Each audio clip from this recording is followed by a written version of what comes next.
are here checking our pumpkin or calabasa. Wow, hello bees. Thank you for pollinating. For working hard to our pumpkins.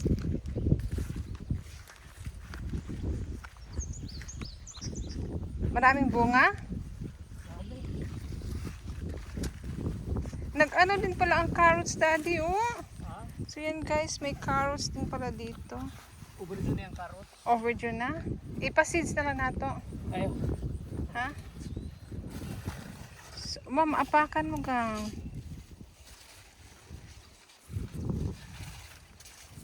Kikit ng bunga nila. Cute, no? Grabe yung Mexicanano mga. Yung Pinoy hindi pa. Ayan na ang bees. The bees. Nag-pollinate sila, guys. Type ng deer. Ha? Hindi ito type ng deer. Hindi type ng deer. So, hopefully, we can harvest soon. Ayan siya, guys. Yeah, nag-start na magbunga, guys. Look.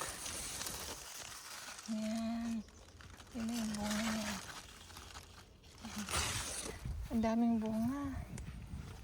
So, siguro from now, mga 4 weeks.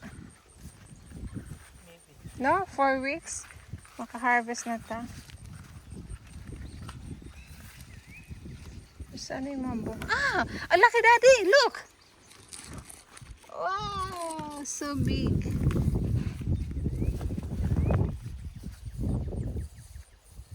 So we are fertilizing right now. Ano yung fertilize mo gang? Pang paano? Flowers. So that's Nitrogenous yan. ha? Less nitrogen. So rich in potassium. So that's all for now, guys. So we will update you.